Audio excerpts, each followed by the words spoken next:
Welcome back, guys. I'm your host, DJ. And I'm your host, Sav. And we're on another episode of Deeper Than Most. Episode 28, to be exact. And what we got for him today? We are doing the Egyptian myth mashup. Yeah, we know y'all love the mashups. Nah, we don't need to number these, huh? No. No, but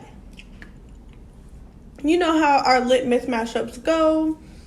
We're always drinking on a little something and getting lit while we discuss mythology. This is probably one of my favorite type of episodes that we record and that we do. They're just fun and lighthearted, kind of a chance to step away from the true crime and all the crazy in the world. So yeah, and we've been really excited to do the Egyptian myth mashup, so this is just gonna be great. Let's just say that. Oh, and what are we drinking on today? Today we have a nice blended mango margarita. Yeah, we recently got a blender and we have is it considered a daiquiri since we use Malibu rum instead of tequila? Oh yeah, we ran out of tequila. It's a daiquiri then. A mango daiquiri. Blended with our new blender, Hamilton and Beach. Good looking, Hamilton. Good looking. So, we have two current events for today. One is kind of not really a current event, more along the lines of just something that everybody should be aware of and should partake in because it's just so amazing. And then the other one is kind of centered around what we'll be discussing today, specifically just Egypt. So, yeah, you can jump into the first one if you'd like. Oh, and we're chewing on some green grapes. Because if it's not green grapes, then what are you doing? Like, honestly. You heard it here. On Deeper Than Most. If you like red grapes, go ahead and just click on to the next episode. Because this just ain't for you. If you like red grapes, just watch our first 10 episodes and then keep going. Mm-hmm. So, first current event, the Rosetta Stone. The Rosetta Stone is a piece of slab that was discovered in Egypt on July 15, 1799 by Napoleon Bonaparte's French army engineers. Oh, that was a long time ago. Yeah. Little did they know, this one slab would hold the key to cracking the code of Egyptian hieroglyphics. This stone had 3 types of writing on it, including ancient Greek. Which is pretty interesting, because that kind of just proves that Egyptians were multilingual, which is kind of cool. Yeah, it's kind of fire. I wonder how they taught different languages back then. Oof, right? That's just, I don't know. I wonder how they did it. Because I don't even think they did, school the same, did they? I doubt it. I know it was completely different. Yeah, it's kind of cool, though. Especially back in ancient times. Yeah. It's not just regular Greek, it's ancient Greek, so... Mm-hmm. The letters and symbols on the slab were finally cracked when some scholars helped uncover the mystery of it all. It shed light on ancient Egyptian writing systems as well as some of the civilization's major mysteries. Honestly, I feel like we don't even know half of Egypt's mysteries, but what we do know, we do know quite a bit, but we barely know shit about ancient Egypt. All we know which is kind of cool. Because they have things that they kept sacred to them, in a sense. The song talks about the pharaoh of the time confirming his good deeds to the civilization and was distinctly made on his day of coronation. Oh, wow. That's cool. Mm-hmm. So, on to our next current event. This one is the one that's not really a current event. But still thought that we would just throw it in here because... we are talking about aloe vera goodness. And honestly, there's a lot of people that know about the benefits of aloe vera, but there's a lot of people that don't. So I'm gonna break down what is aloe vera and why should you care? Why should you care about aloe vera? Why is it such a big deal? So aloe vera is a species of the aloe plant, and this plant is known to grow anywhere in the world, making it accessible to just about anyone. And this is kind of interesting because I didn't even know that aloe vera was like all around the world. I thought it grew just in certain places. So it's kind of cool to know that it is accessible to everybody. No, it is great to know that aloe vera is like a global thing as opposed to just one region of the world. Yeah. It's really interesting, too, because that means it thrives in different, climates. atmospheres. Yeah, and climates. So, it is also a common houseplant that resembles a succulent. It kind of looks like something like that, if we're being specific. Aloe is one of those ingredients that pops up in almost every skincare product. It's just that good. It's also natural, organic, all that good stuff, because it's a plant, duh. So, aloe has many benefits to the skin, such as moisturizing the skin, and it can help with healing small wounds. This is by the glucomannan. Is that how you say that? Glucomannan? I don't know. Glucomannan. I don't know. In the plant. That boosts collagen production to aid with sunburns and other skin issues. So it's really good for a sunburn, even if you have eczema, just any skin-related problems, or even a small cut. It's very soothing. Yeah, that's literally, it's like a soothing agent, pretty much. So it can easily prevent infection due to its antibacterial properties and can contribute to the ease of acne, and I didn't know that. Yeah. It's pretty cool. Also, pretty interesting plant. Like, cut it open. Oh, yeah, you could literally just cut the leaves open. Yeah, cut the leaves open and get the aloe out of it. Yeah. Just pull it out. It's nice. It feels nice. It is. It's really nice. Very hydrating feeling. Our aloe is also amazing for hair, and it can be applied to the scalp to ease irritation by eliminating skin cells and diffusing the uncomfortable feeling of itching. So really, aloe is just that bitch, if you want to be technical. She's good for everything. Anything you want, anything you need, aloe vera got you. She's the one. Mm-hmm. I love aloe vera though. I literally I don't want to say I swear by it, but it is pretty damn amazing. Just like coconut oil, you can use it for so many different things. Same, like with aloe, you can use it for many different things. I even think you can use it for cooking. I don't know how I would feel about that, but I'm pretty sure you can. I'm sure you could, yeah. I'm probably hella wrong. I don't know, for real. But with that being said, we are going to get into these Egyptian deities, and I'm super excited about this. We've been waiting quite a while to cover these Egyptian deities, so this should be good. Yes. Hope you guys enjoy this. Yes. And I'm sporting my Egyptian look. It has nothing to do with Egypt, but I thought it would work. It's what? You know what? Okay, so the first deity is mine, and this is Isis, the goddess of healing and magic. Isis was a crucial. Wow, fucking up already. Fucking up. Isis was a crucial aspect of Egyptian beliefs, although today she is known by her Greek name, Isis. So, Isis is her Greek name, but she was originally known as Aset, which was her ancient Egyptian name. Okay. And Aset means queen of the throne, and she literally I'm getting ahead of myself. She quite literally wears a headdress that is a throne, so she's about it. I'm with it. Right? Yeah. She was also seen as a role model for women and was the daughter of earth god Jeb and sky goddess Nut.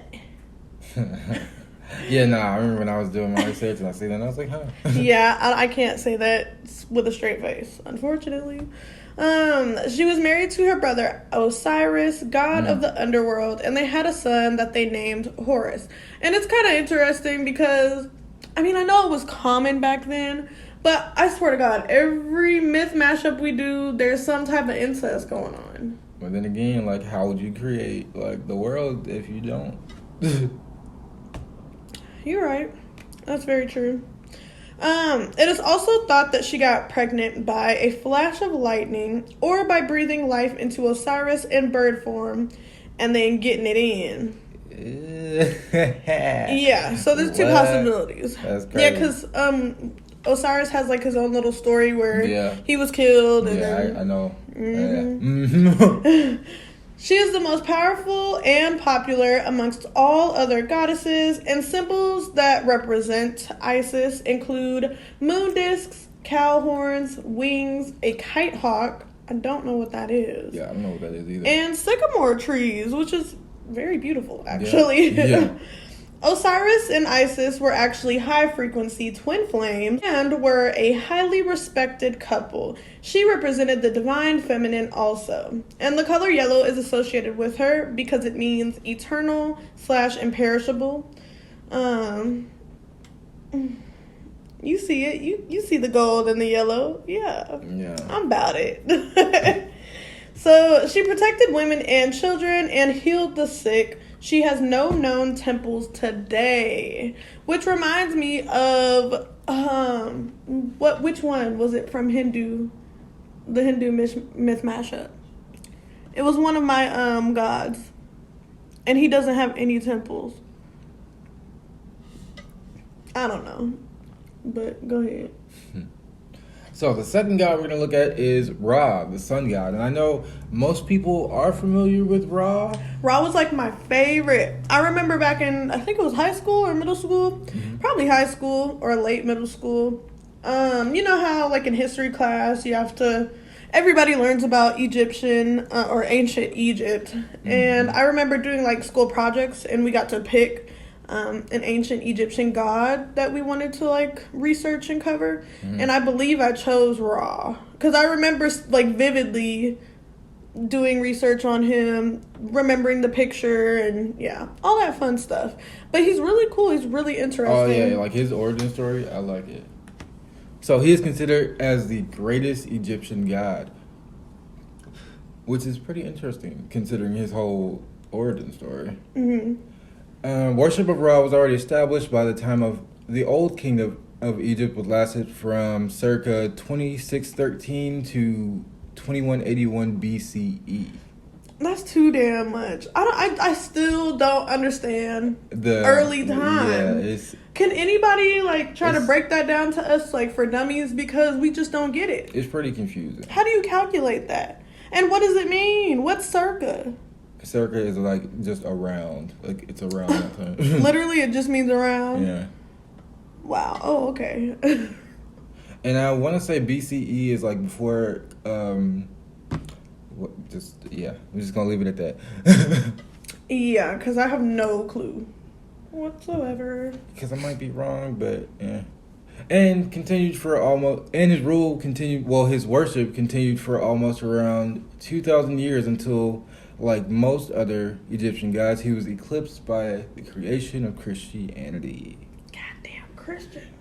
It's like, let me stop. The crucibles. Let me chill out. But his appearance, most commonly depicted as a man with the head of a falcon and a sun disk over his head, and it's surrounded by a cobra.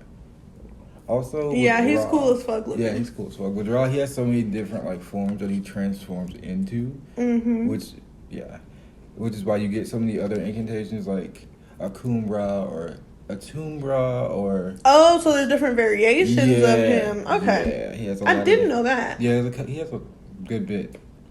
And his origin is said to take place in northwest Cairo, in an ancient city named...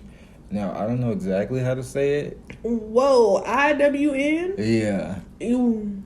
Yeah, that. But it was later named Heliopis. There you go. By the Greeks, which kind of reminds me of the Greek god of the Wait, no, Heliopolis. Heliopolis, babe. Heliopolis? I said Heliopolis, yes. Whoa, y'all, we suck. Later named Fuck it. Heliopolis, you're there right. You go. By the Greeks, which reminds me of Helios, who is the sun god, the Greek sun god. Oh, shit. It makes sense. Okay. Paying tribute. I wonder if back in the day, because it seems like there's a lot of ties between ancient Egyptians as well as ancient Greeks. I wonder if they were like close then. Like if they probably like crossed each other. Yeah, like worked together. Otherwise, for one, just like we talked about with the Rosetta Stone, why would ancient Greek, like that language, why would it be written in the script if it didn't have some type of significance or importance?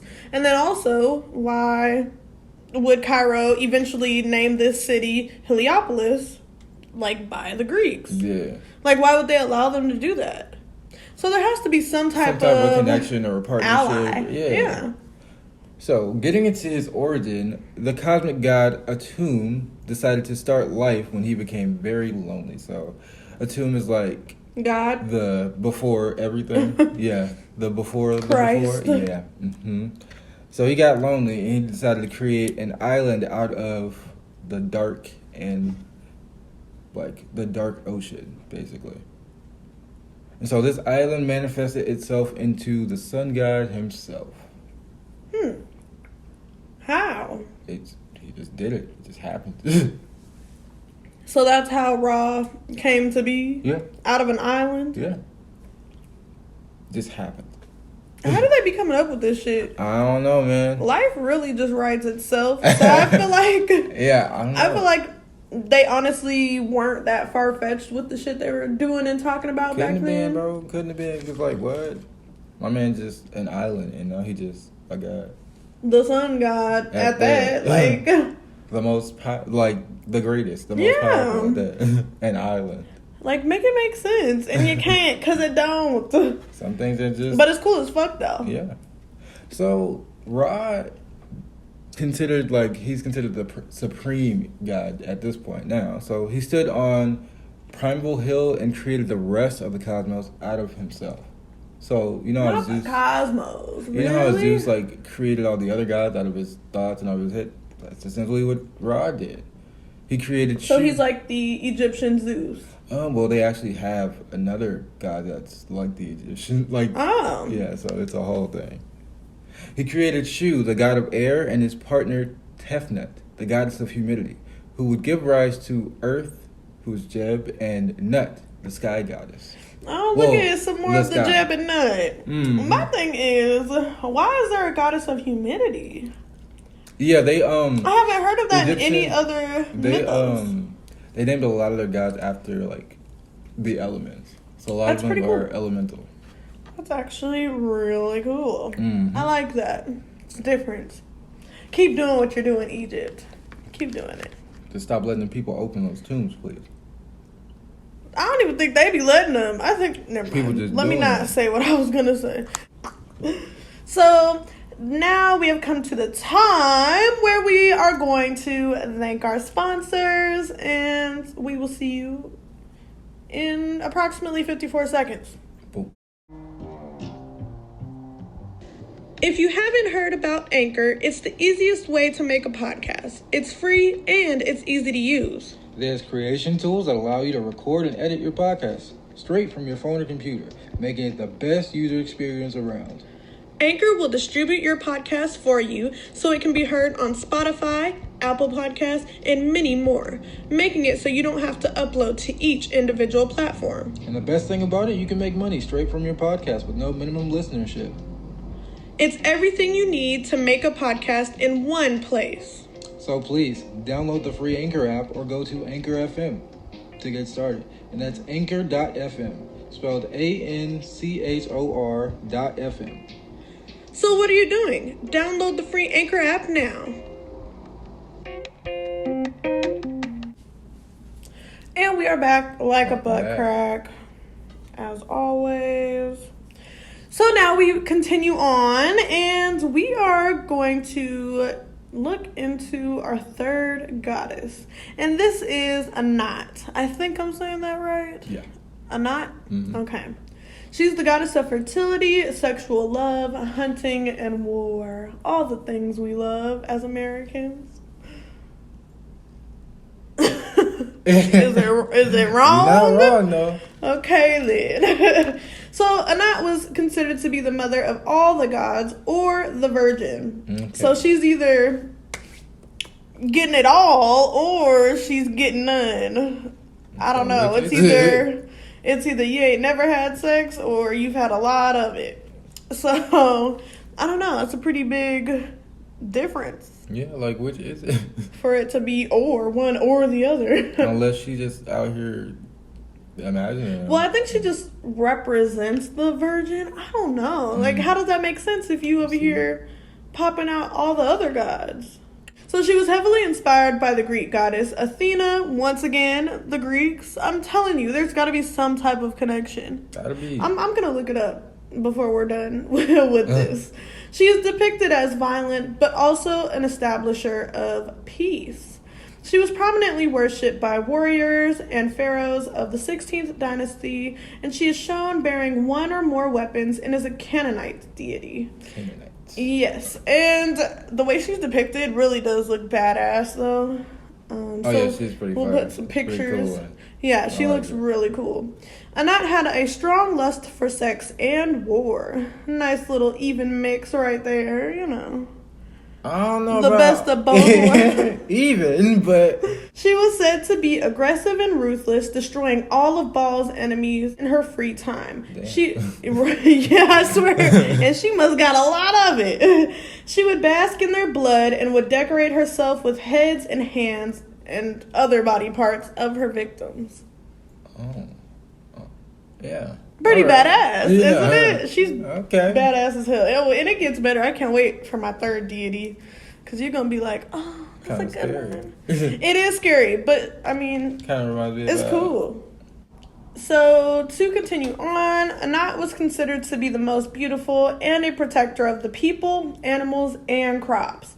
She was the daughter of Ra and was known to carry a spear or a spindle. Ooh. And it's kind of interesting because she's one of Ra's kids as well. They just have so many. Like, they're all connected somehow. Yeah. It's pretty And interesting. did you know there's over like 2,000 of them? Of Egyptian deities? Yeah. Oh, I didn't know that. Wow. And it's crazy because you only hear about, like, the popular ones, which makes no sense. So, color association to go with Anat includes Tyrian purple, and this color is actually kind of like a blood red color. So, it looks more red than purple, but it's a color that can be associated with Anat. And honestly, it kind of makes sense if she's the virgin. Oh, yeah.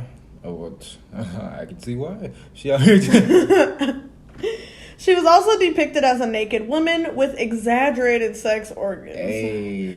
And she was also accompanied by a lion, which was her sacred animal. Also, can see why she'd be a virgin. Because why do you just I have swear. a lion? Yeah, I'd be scared to step foot towards her. So, the next goddess that we have is Neptus. And she is the goddess of the air. Ooh, I don't think we've covered any deities that represent air, have we? Like, just straight up air by I don't itself. think we have. Cool. So this is one of the lesser known ones, or at least the less talked about. And so she is depicted as a woman with falcon wings, usually outstretched with the hieroglyph for house on her crown. Because she's also... Wait, I think I have seen pictures of her depictions. She's the one where she's like kneeling and her arms are out and they're like wings, actually, right? And she's got like a headdress on. And she's often called, she's also called the Lady of the House. And that's because she's like a funerary goddess as well. Well, that's not weird at all. Yeah. She was worshipped throughout Egypt from the earliest periods to the last dynasty to rule, which it didn't necessarily give like a time frame, so... So pretty much she was there from the beginning to the end. Yeah. Okay, so that's a good thing, I feel like. And she was also one of the 5 original Egyptian deities that Jeb and Nut conceived, and that includes Horus, Osiris, Isis, and who else? And her. Yes. Yeah. Cool. And it's said that her consort is Seth. Yes, there's a god in Egypt named Seth, but his alternate name is Set. Okay. And he is the god of the desert, thunderstorms, and earthquakes. That's pretty cool, Yeah, actually. no, that's pretty cool. And foreign lands as well. I don't know how you become the god of foreign, I don't know how that works. But Yeah, that's weird. yeah, that's him. It's also commonly Wait, believed who is he supposed to be? he's her, partner. Oh. So you remember how you mentioned earlier about the death of Osiris. Mm-hmm. These two play a part in that. Or did they set him up? So what she did was she disguised herself as Isis and tricked Osiris into having sex with her. That dirty. And that made Seth pretty mad, so Seth killed Osiris. Wow. Yeah. Leading Isis to breathe life back into him. Mm-hmm. Wow, it all connects. Okay. Yeah. It's commonly believed that her relations with Set or Osiris spawned the birth of Anubis, who is the god of death. I love Anubis. Anubis is badass. Yeah, Anubis is pretty nice. The way he's portrayed too is pretty cool. Yeah. I love Anubis art. So, on to our fifth deity. And this one is honestly my favorite. Okay, well, this or Anubis, because Anubis is just cool as hell. But yeah, Anubis is cool as fuck. But I can see why you like this one. Yes. So, my last deity is Bastet. And she is the goddess of protection. And literally, like, just the coolest fucking thing ever.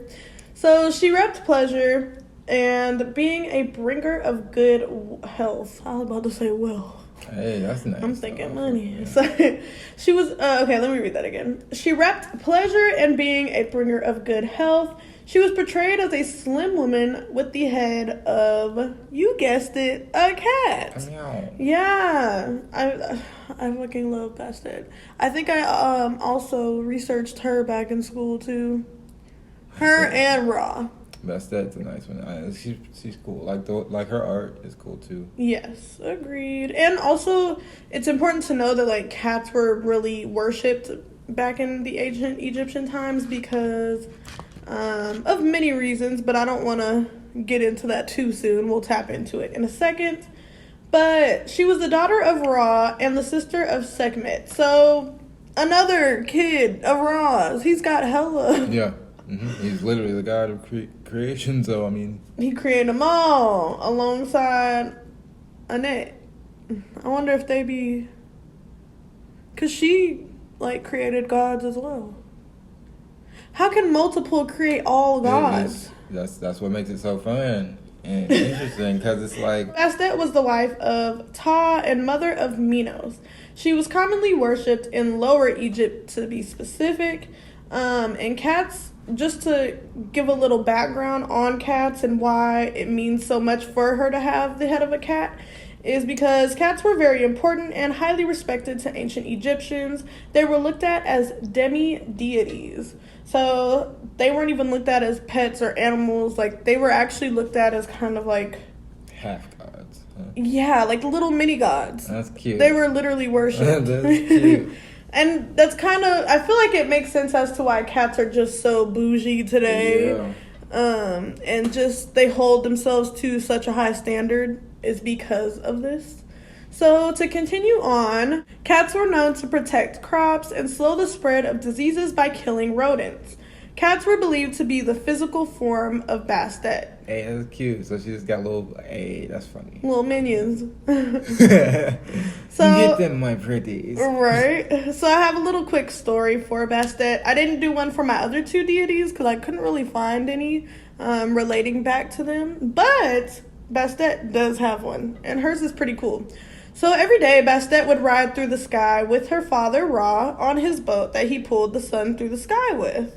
While doing this, Bastet would protect her father, and at night she would turn into a cat to protect Ra from his greatest enemy, who was Apep. Right. And Apep was a serpent. The so serpent of chaos, to be exact. Exactly.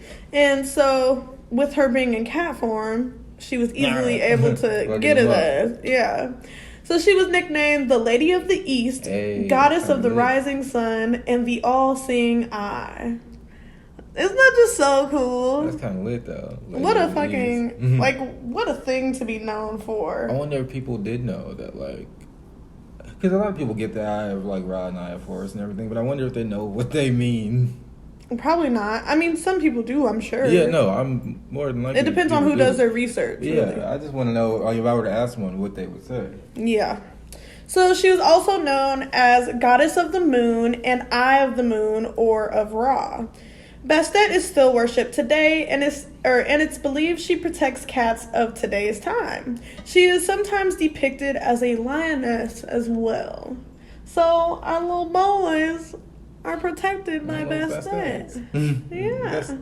Little demi-deities. Bastetians. Bastetians, I swear. So yeah, that is Bastet, and she's just cool as hell. I love it. I just love it so much. And the last deity that I have is like not necessarily a worship deity. He's just like a helper deity. Mm-hmm. So his name is Sia, and this is the Chandelier Sia? No. The Sia, the wolf Egyptian Sia? god Sia. David Kettle Sia? And he is known as the personification of mind. So Ooh, his appearance. that's cool. Yeah, it's pretty dope. His appearance, the body of a male with the head of a bird holding the ancient scroll of intellect. And so for him, he was born from the blood of Ra. But so this story, How? interesting. Well, it's kind of gross. So Ra was apparently circumcising his penis one day, and yeah. Ew. He's That's weird. yeah, he's dick blood. That's weird. Yeah, that's grody. Yeah. So, he sits on the right side of Ra holding the ancient papyrus. This text consists of a list of intellectual achievements, and he is considered the spokesman for Ra. So, whenever Ra got some shit to say, he's the little guy that tells people. So he's the yes man. Yeah. The protector of kings and the individual.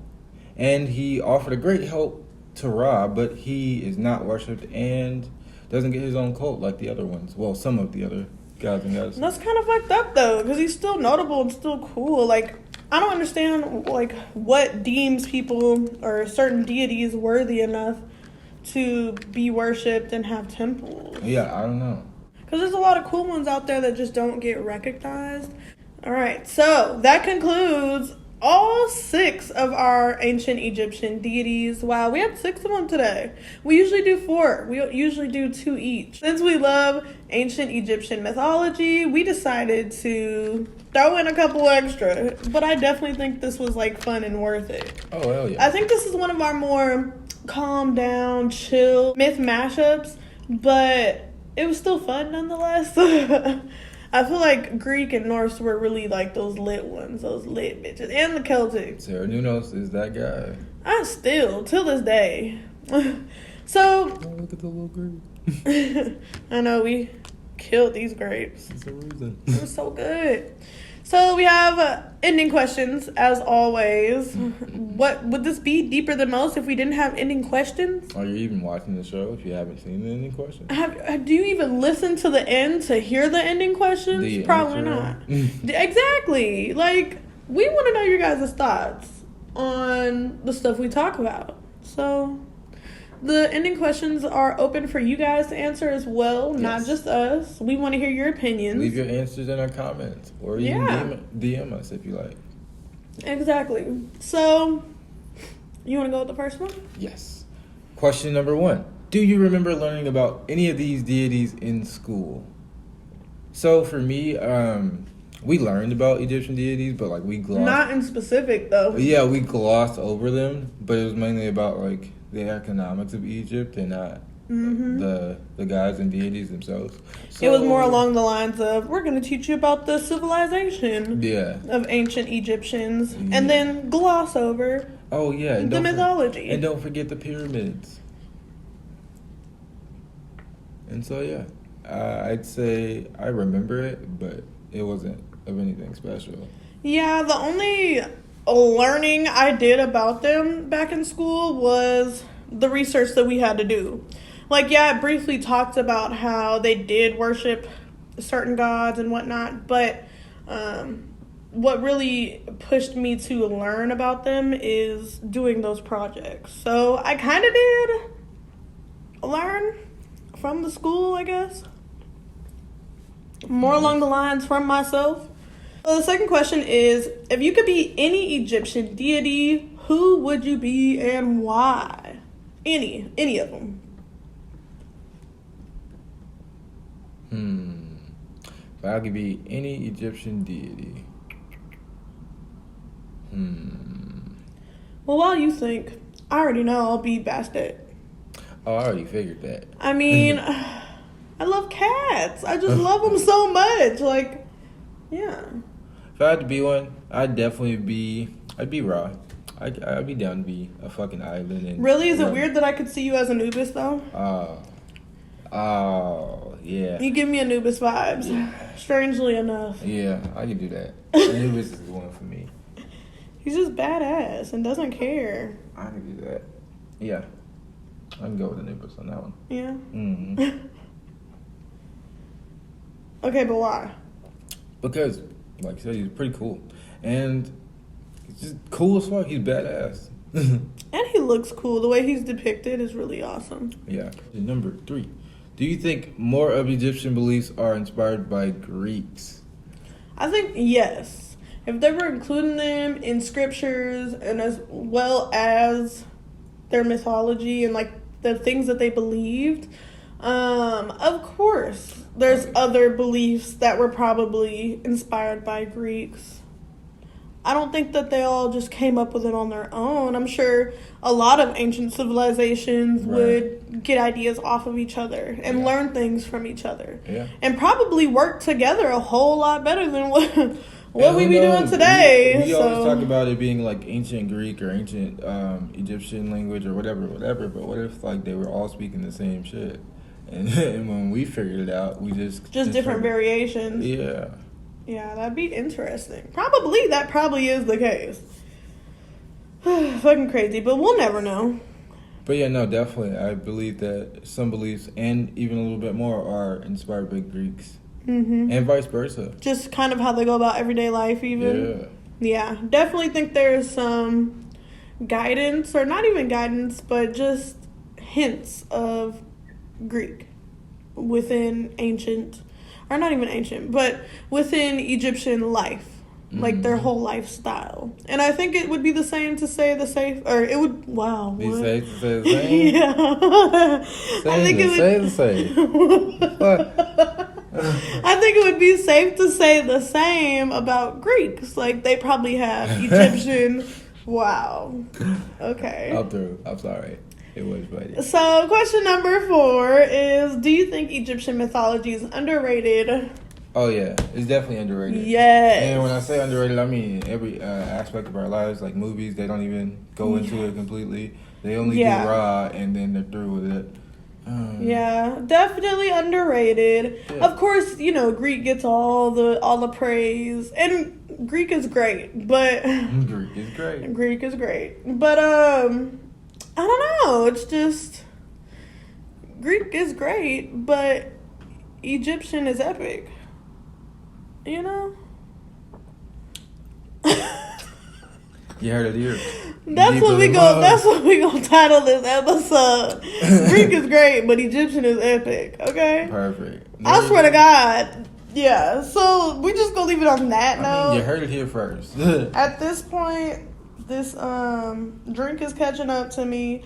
But we're about to get on live, so with that being said, follow us on all of our social medias. We've got Twitter, we've got a Facebook group page. Of course, we have Instagram, and we even have TikTok now. Who are we? Yeah. So we might make a TikTok, huh? Might make a couple TikToks, who knows? So we'll see you guys next week for episode 29, which is going to be another FNC series, and I think we're going to Iowa. Yeah. Iowa. Oh, yeah. So yeah, we'll catch you guys next week. It's been your host, DJ. And Sav. And we'll catch you on another episode of Deeper Than Most.